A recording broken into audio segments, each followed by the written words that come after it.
he showed up in my place in Montrose. And in some context, as he has been very informal with me, he told me, you are doing nothing, why don't you give some time on Facebook? I said, what is Facebook? And I said, oh, you will. I said, I joined Facebook, at least open perhaps an account for me, but I don't know what to do. He said, no, I will help you. I said, how will you help me? I'm being a little cocky and older, I can always challenge him. He said, how can you help me? He said, I will first ask some of my friends to become your friends, and so you will have more friends, and then you write something sweet so that they feel a little charmed by you.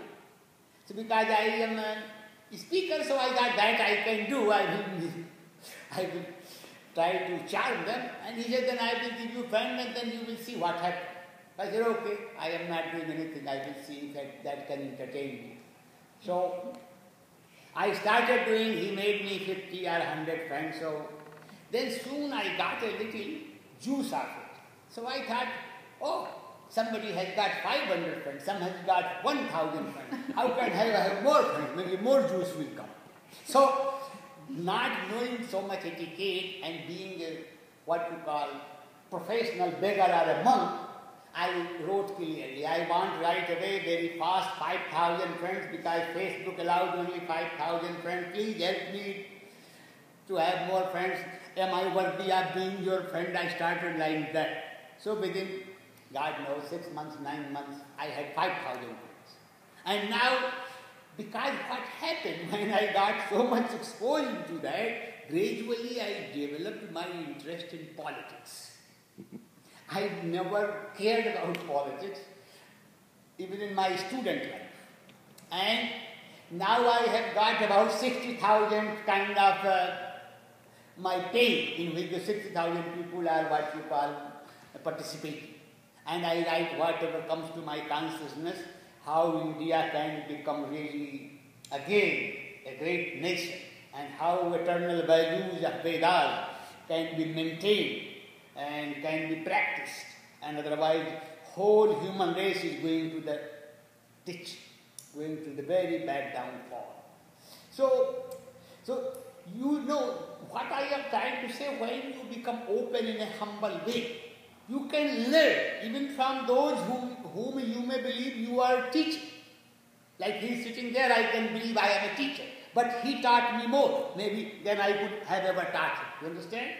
So when you become humble to receive, then God can teach you through so many channels, sources. But you have to be humble. If you put a bottle in a lake or in a river, the water does not go inside the bottle. If the bottle goes straight, bottle has to bend a little bit. And when the bottle bends, the water starts getting in. So we have to learn to bend. But this bending is a hell of a problem unless you have learned how to bend. So now I remember one more story about my mother. When I used to complain about her charity to my father, she would give me coins in my hand and beg me or persuade me or force me, I don't know what is the appropriate word, and tell me to give away to a beggar or to a monk or whoever was begging or asking for money. By just doing that, day after day, day after day, day after day, I developed a little bit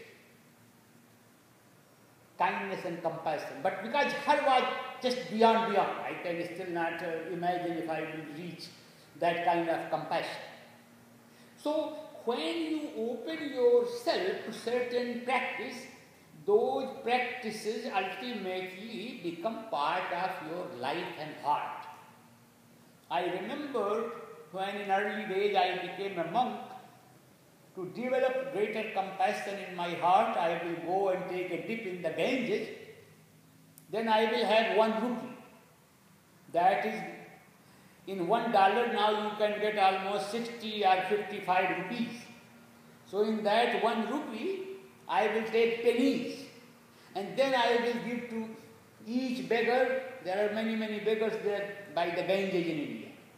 Why I did not give 1 rupee or a quarter to any beggar? Because then my 1 rupee will go away fast. And I wanted to have eye contact with different beggars, so I will receive blessings. And I could not believe. When I literally did it, it really opened my heart more and more. It made me more soft, more gentle, more kind, more caring. This time in Kumbh Mela, I met one Baba, monk, who really impressed me.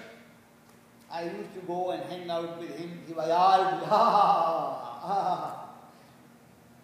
not concerned who is coming, who is going, who is offering money, not offering money. He would be feeding, whatever, and blissing out. Before I met this Baba in this Kumbh Mela, 10, 20 years back, I had met another beggar, I remember. He was so blissful, so happy that I was utterly charmed by him.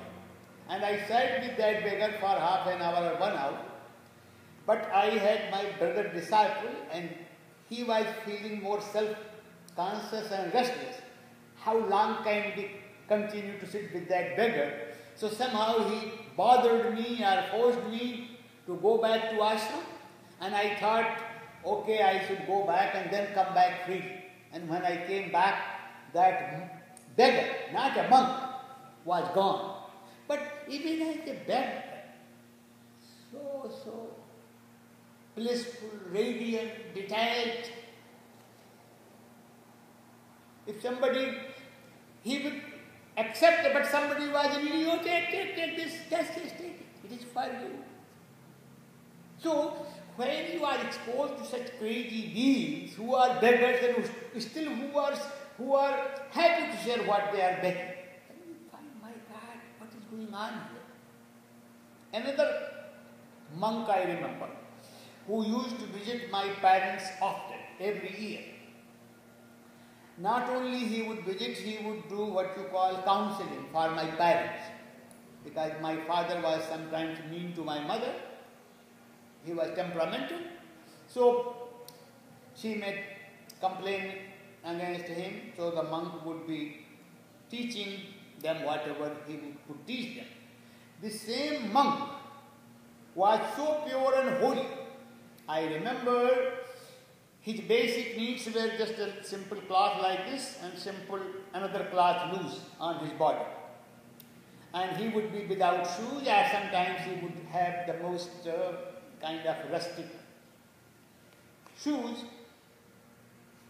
He would not be concerned least with money. He would come every year, my father would buy him those clothes and he would bless and stay for a day or two and go away. When he was about 62 or 65, I don't remember, I might have been 12 years, 13 years that time.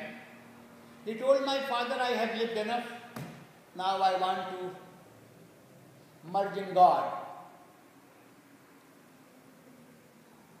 And my father was very, very close to him and he begged, oh, don't do that, why are you doing that? He said, no, in our scriptures there are some such descriptions that our Pandavas, after the great battle, they went into Himalayas and somehow they went to heaven or whatever the story is. So he said, I have lived enough. God has been very gracious to me. You all have been very kind to me. Now I want to bless you and go. Villagers cried, but you know, it's my time. God is calling me. And then he literally went to the Himalayas and whatever happened, who can know, he dropped his body in the ice or whatever.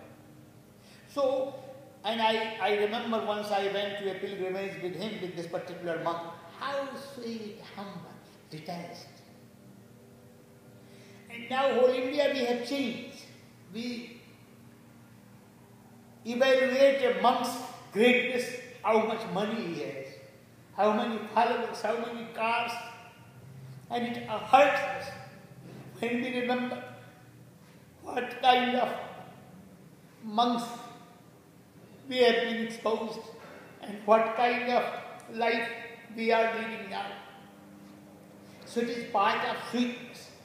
I want you to know, if you are poor by chance, don't think you cannot be as blessed as any richest Tom, Dick and Harry. The divine force that brought you to this life knows how long you are supposed to live in this world, and you will be provided whatever you are needing. And when your days are over, under any excuse, you will be taken away, no matter how rich, how powerful, and how respected you are.